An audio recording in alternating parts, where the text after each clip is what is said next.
Bonjour tout le monde, c'est Paul de Crypto Formation pour aujourd'hui le Masterclass Crypto 102 où est-ce qu'on va parler de money management, de gestion de portefeuille. Je pense que c'est une des vidéos les plus importantes que j'ai jamais faites, tout simplement parce que le money management c'est quelque chose de vraiment mal compris par les investisseurs et qu'avec un bon money management, c'est comme ça qu'on peut réussir à faire des profits. Donc aujourd'hui, on va voir plusieurs sujets. C'est sûr qu'on n'aura pas le temps de rentrer dans tous les détails du money management dans une vidéo de moins de 30 minutes, mais je vous garantis qu'après avoir vu cette vidéo-là, vous allez en comprendre beaucoup plus sur les perspectives d'investissement, des stratégies d'entrée, des stratégies de prise de profit par palier, comment protéger aussi ses positions pour éviter des pertes catastrophiques, et aussi même quoi faire lorsqu'une crypto n'arrête pas de descendre.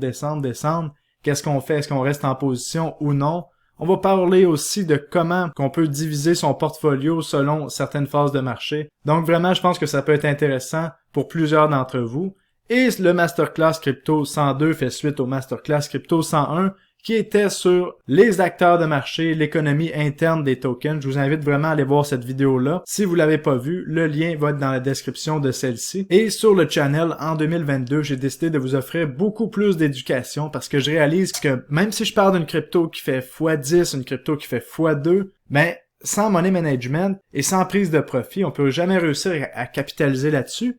Alors que si on embarque dans une crypto-monnaie qui va pas dans la bonne direction, qui brise certaines structures de marché, ben il faut être capable de couper les pertes, de prendre des pertes pour récupérer son capital et passer à autre chose. Donc mon but en 2022, c'est de faire de vous des meilleurs investisseurs. Alors qu'en 2021, mon but c'était de vous accompagner dans un marché haussier. Et il faut l'avouer, c'est quand même ça qu'on a vu avec les altcoins, avec une progression de plus de 700%. Et aussi, mon but, c'était de vous permettre d'éviter certaines erreurs que j'avais faites en 2017. Et je pense qu'on peut dire mission accomplie. Maintenant, on regarde pour 2022. Donc, si ça vous plaît, ben, je vous invite à rester pour la vidéo. Mettez un like. N'oubliez pas de mettre un commentaire parce que j'aime vraiment toujours vous lire puis je vous remercie. On a vraiment une superbe communauté. Et sérieusement, ensemble, on va réussir. Je vous le dis, en 2022, on va réussir. Et avant de commencer la vidéo, je suis obligé de le faire. Rappelez-vous que je ne suis pas conseiller financier. Je ne suis qu'un gars dans son bureau qui donne son avis. Et en réalité, je voudrais jamais être conseiller financier parce que tout simplement, ce travail-là n'a pas lieu d'être. Moi, je pense qu'on est là pour gérer nos propres finances et qu'on est beaucoup mieux d'apprendre à gérer nos propres finances que de donner ça à n'importe qui. Parce que même si la personne à qui on donne notre argent pour gérer nos finances est bonne, mais ça veut pas dire qu'elle a la même perspective d'investissement que nous et c'est ça qu'on va voir dans la vidéo. Donc, ceci étant dit, commençons la vidéo. Donc, une des premières choses à déterminer pour notre money management, c'est quel type d'investisseur est-ce que nous sommes? Est-ce qu'on est un investisseur long terme ou est-ce qu'on est un trader? Et ça, je réalise que la différence n'est pas comprise par beaucoup de personnes. Pour ma part, je vous l'ai déjà dit dans une de mes vidéos précédentes, je suis un investisseur sur 80% de mon portfolio et il y a 20% de mon portfolio que je trade. C'est quoi la différence entre un investisseur et un trader? Un investisseur est là plus pour le long terme. Il investit son argent avec une perspective sur plusieurs mois et plusieurs années. Donc, qu'est-ce que ça veut un investisseur? C'est acheter bas et revendre plus haut. Alors qu'un trader, de son côté, il veut réussir à attraper des mouvements plus petits pour espérer avoir un plus grand rendement que le trader. Mais il faut quand même se rappeler que la plupart des traders perdent de l'argent, même dans un marché comme celui des crypto-monnaies. Donc c'est pour ça que c'est important de se former en trading avant de commencer tout type de trading. Et une stratégie d'un trader, ça peut être plutôt d'acheter haut et de revendre plus haut. Parce qu'un trader veut pas avoir à perdre de temps. On veut acheter une crypto-monnaie qui a du momentum. Comme en ce moment, on regarde le Bitcoin. On voit qu'on est dans une tendance baissière quand même depuis le mois de novembre. Est-ce qu'un trader veut prendre un trade vers le haut en ce moment? Pas vraiment parce qu'on n'a pas de confirmation qu'on va pas vers le haut. Un trader veut attendre qu'il y ait du momentum et aller vers d'autres types de charts là, où est-ce que on est déjà dans une forte tendance d'un côté ou de l'autre. Et je vous rappelle que vous soyez investisseur ou trader, le but de la partie, c'est pas de réussir à attraper le sommet, ni d'attraper le bas parfait. Le but, c'est juste de réussir à faire un profit entre les deux. Et ça, c'est une des choses les plus importantes que vous devez comprendre pour non seulement réussir à être relax dans votre tête, mais aussi réussir à faire de l'argent parce que n'importe qui essaie d'attraper le sommet ou le bas du marché, premièrement, réussira jamais, à moins qu'il y ait un coup de chance, et deuxièmement, vous allez perdre votre temps. Donc, une fois que vous avez établi que vous soyez un trader ou un investisseur ou un mix des deux, à partir de là, c'est de vous faire une stratégie d'investissement. Et ça, il en existe des centaines. Et le but pour vous, c'est de se trouver une stratégie qui fonctionne avec votre personnalité et votre façon de penser. Une stratégie aussi qui va vous permettre d'être relax. Peu importe que le marché montent, descendent, tournent en rond, ben faut rester relax et c'est ce qui va faire de vous un investisseur profitable. Tous les investisseurs peureux finissent par perdre de l'argent. Et si on parle de stratégie, ben il y en a plusieurs. Il y a des gens qui font seulement que trader le Bitcoin sur des petits mouvements. Il y a des gens qui investissent dans le Bitcoin à chaque mois, peu importe son prix, parce qu'ils ont une perspective que sur le long terme, le Bitcoin s'en va plus haut. Il y a des gens qui investissent dans les cryptos plus small cap, donc les petites capitalisations qui espèrent faire des fois 100. C'est une stratégie qui peut fonctionner si vous savez ce que vous faites. Il y a des gens qui font du swing trading sur les crypto-monnaies, sur des altcoins. Il y en a qui sont spécialisés en altcoins, d'autres sur les options, les contrats futurs, sur les produits dérivés. Il y a plusieurs stratégies et l'important c'est de trouver votre edge. Qu'est-ce qu'on appelle un edge? C'est ce qui vous donne vous un avantage sur le marché. Sur quoi est-ce que vous êtes capable de capitaliser? De mon côté, je sais exactement quel est mon edge sur ce marché-là. Et je capitalise dessus. Je sais que c'est au niveau des altcoins et de repérer des tendances sur quelques semaines, à quelques mois, et donc ça, j'en profite. Vous, quel est votre edge? Donc c'est à vous de le trouver. Une fois que vous avez établi votre stratégie, le type d'investisseur que vous êtes, mais à partir de là, c'est le temps de commencer à se monter un portfolio. Et là, si on va voir dans le livre La Bible du Bitcoin et des crypto-monnaies, le livre que j'ai écrit, ben ici à la page 82, je vous explique certaines stratégies à faire en cas d'un marché haussier, certains types d'allocations, parce qu'après, il faut déterminer son allocation. Comme vous voyez ici, il y a des stratégies à faible risque, moyen risque et à haut risque, et des stratégies même dégénérées, comme vous voyez ici, où est-ce qu'on est 100% dans les crypto-monnaies avec une petite capitalisation. Et ça, je ne recommande pas. Donc, c'est à vous de voir, est-ce que vous êtes quelqu'un qui aime mieux avoir des grandes capitalisations, qui est plus exposé au Bitcoin, à l'Ethereum,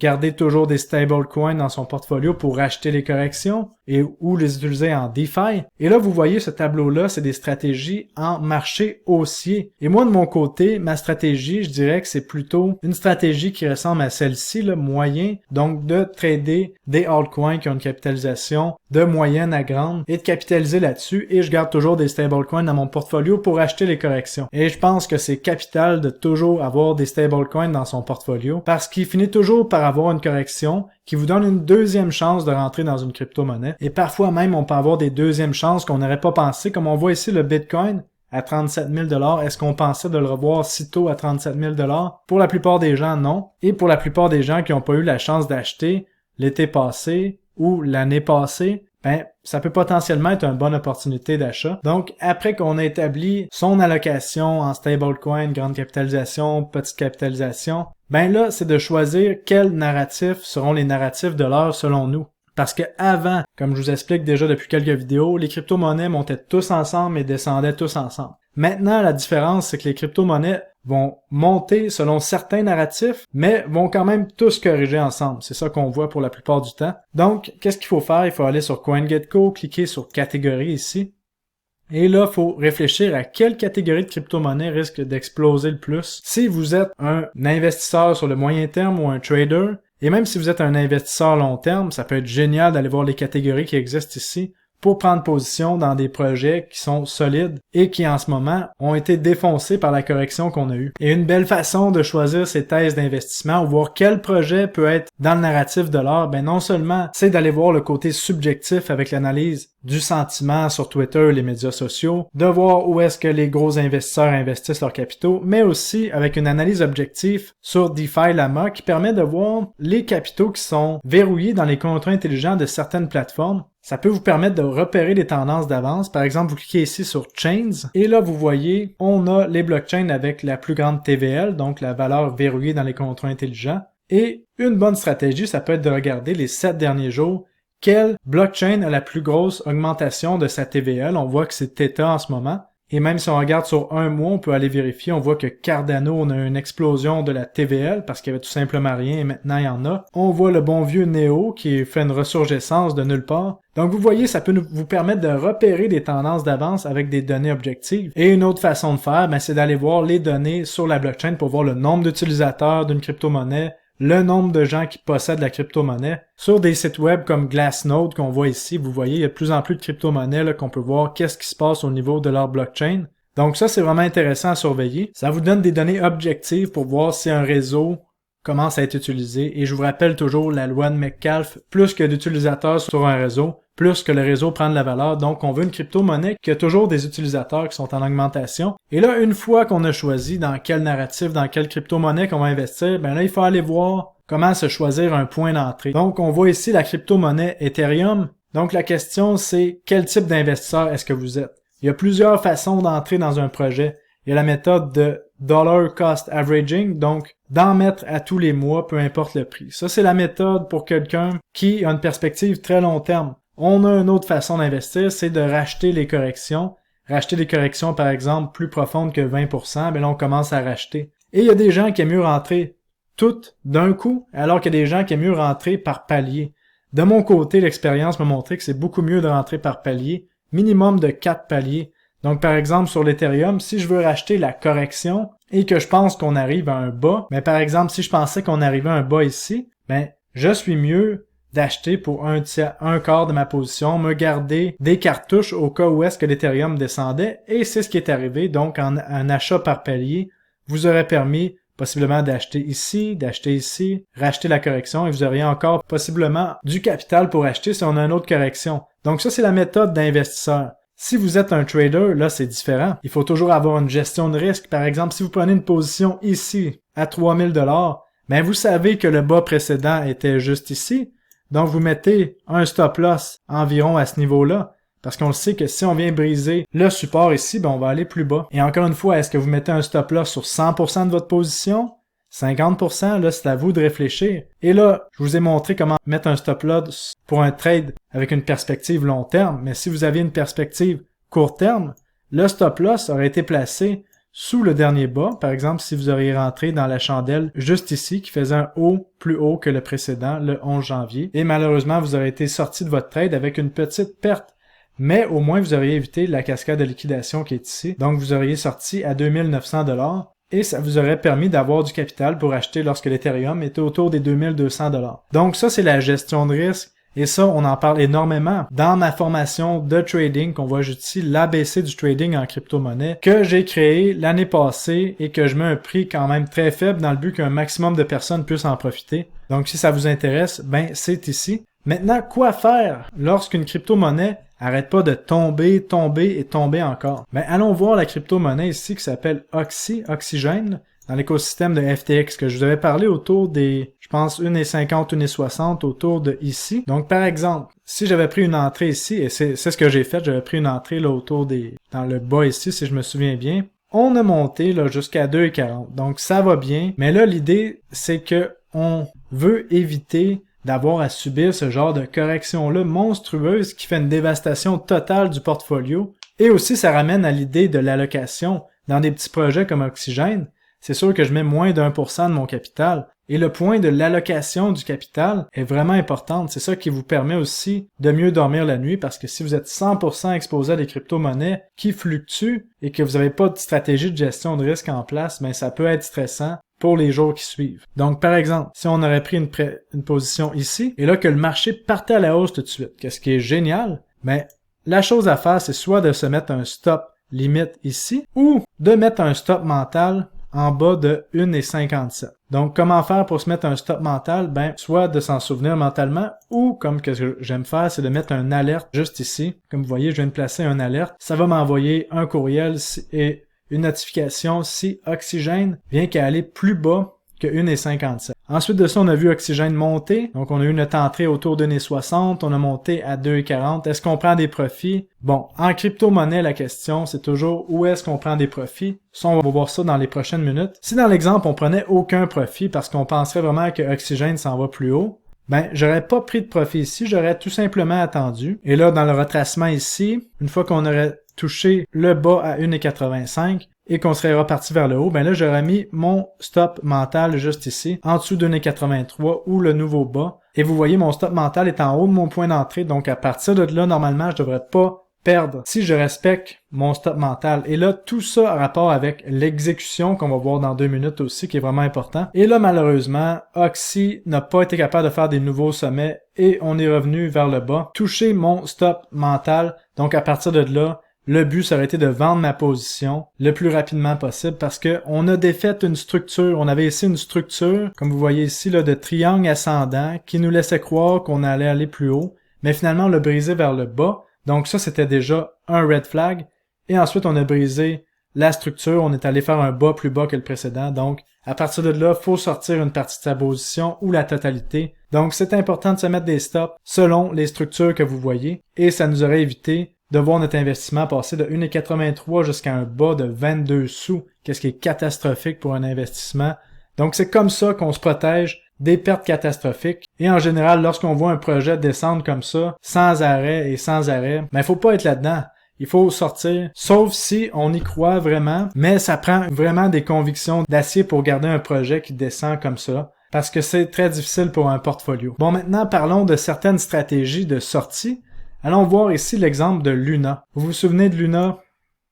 Je vous en parlais ici lorsqu'on était dans les 13 à 15 $. Je pensais que ça allait être une très bonne crypto. On a corrigé sévèrement l'été passé. On est venu chercher dans les 4-5 $. Et qu'est-ce que j'ai fait? Ben ça a été une crypto que j'ai rajoutée, même si on a défait la structure qui était ici.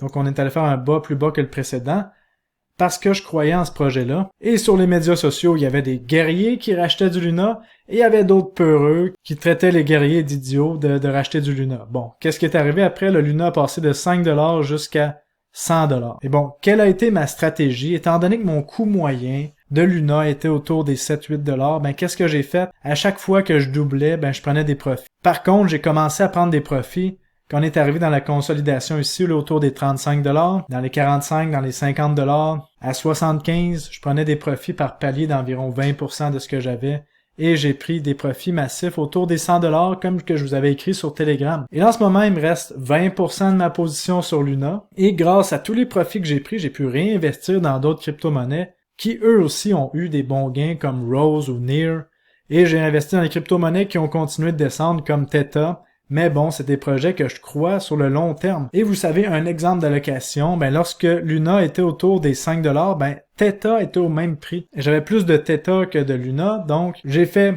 une stratégie. J'ai pris 50% de mes Theta, je les ai transférés en Luna, donc j'avais 50% de Theta à 5 $, 50% de Luna à 5 $, et je me suis dit qu'à chaque fois que je prenais des profits en Luna, j'allais racheter des Theta, et finalement, ça l'a fait en sorte que j'ai pu augmenter ma quantité de Theta de presque x10 grâce à Luna. Donc vraiment, c'est formidable parce que je pense que Theta va avoir une montée qui va être assez impressionnante dans les prochaines années. Et je vous rappelle que ma perspective lorsque je fais de l'investissement, c'est plusieurs années. Donc, c'est pour ça que certains projets, que lorsque j'investis, que la charte monte ou descende, ben j'ai cette tête-là de Mr. Bean. Tout simplement, je m'en fous parce que je sais qu'éventuellement... ben, ça va venir par faire des gains. Pendant que tout le monde panique, moi j'accumule.